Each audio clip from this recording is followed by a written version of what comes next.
Hey, everybody. Welcome to Romeo and Juliet, Act 4, Scene 3. Instructions are the same. Watch this through twice. The first time, watch the emotions and the inflections and see if you can figure out what's happening in the scene. And then watch it a second time, following along with the text so you can gain a deeper understanding. And that's it. So here we go. Act 4, Scene 3, Juliet's chamber. Enter Juliet and nurse. Aye, those attires are best. But, gentle nurse, I pray thee, leave me to myself tonight, for I have need of many orisons to move the heavens to smile upon my state, which thou well know'st is cross and full of sin. Enter Lady Capulet. What, are you busy, ho? Need you any help?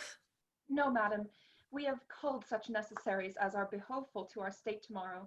So please you, let me now be left alone, and let the nurse this night sit up with you, for I am sure you have your hands full all in this so sudden business. Good night. Get thee to bed and rest, for thou hast need. Exit Lady Capulet and nurse. Farewell. God knows when we shall meet again. I have a faint, cold fear thrills through my veins that almost freezes up the heat of life. I'll call them back again to comfort me. Nurse! What should she do here? My dismal scene I needs must act alone. Come, vial. What if this mixture does not work at all? Shall I be married then tomorrow morning? No, no. This shall forbid it. Lie down there. Lay down with her dagger. What if it be a poison, which the friar subtly hath ministered to have me dead, lest in this marriage he should be dishonored, because he married me before to Romeo? I fear it is.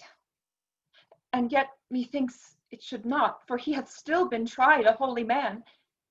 How if, when I am laid into the tomb, I wake before the time that Romeo come to redeem me? There is a fearful point. Shall I not then be stifled in the vault, whose foul mouth hath no healthsome air breathes in, and there die strangled ere my Romeo comes?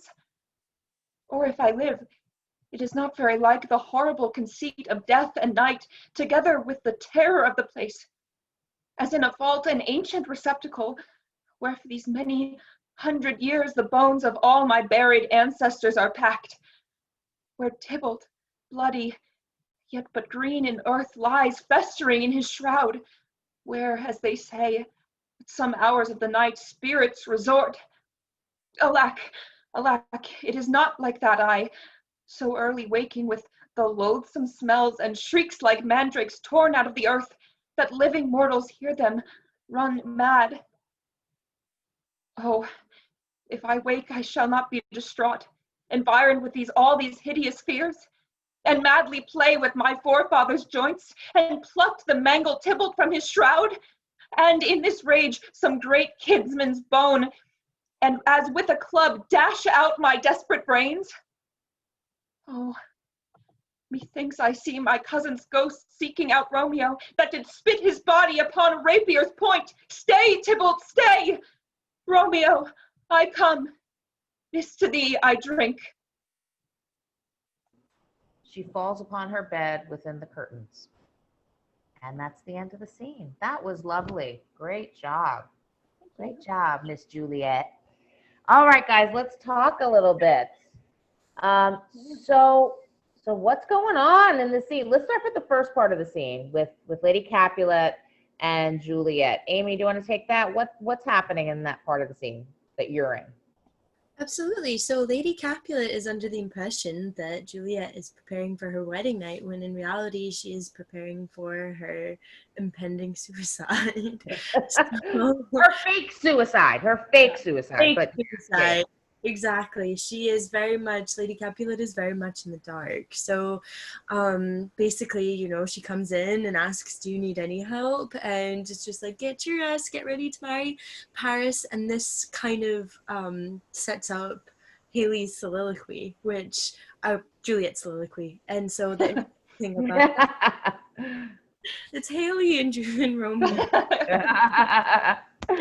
So the cool thing about that, I think, especially when you see an actor in any way soliloquizing, is really paying attention to the ways in which they express themselves on stage when they're alone. So who are they speaking to? They're kind of speaking to themselves in that regard. So Haley really, it's hard to, I think about your own performance when you're unable to watch it. And one thing that Haley did really well as Juliet is really thinking about like weighing all the options and kind of freaking out, but also very, very serious, very impetuous as well, which means like she's really ready to just, she's making choices. Yeah.